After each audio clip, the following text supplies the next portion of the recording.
Hey guys, wanted to bring you another quick update on Project Dart. Please excuse the fan running in the background. The interior is now complete. As I'm going to show you, the NRG steering wheel setup, the BRAUM Racing Elite seats that are mounted with Planet Technology brackets, as well as the SCROTH racing harnesses and the NRG harness bar are in place. We also went ahead and replaced any existing gray panel or piece that was in the car from the factory interior with black pieces that we sourced from various salvage yards. As you see here, the BRAUM Elite seats are in the car.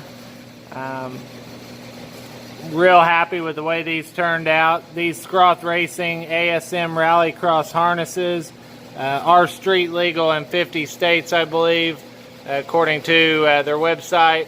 Here's the NRG steering wheel, as well as we sourced a black seat that also had gray stitching out of another Dart to replace the gray seat that was in here. Here's the harness bar. This is a universal 51-inch harness bar from NRG that goes in with very little modification. But that is our interior now for the rest of this season. If you like these videos, please hit the thumbs up and continue to subscribe. Thank you.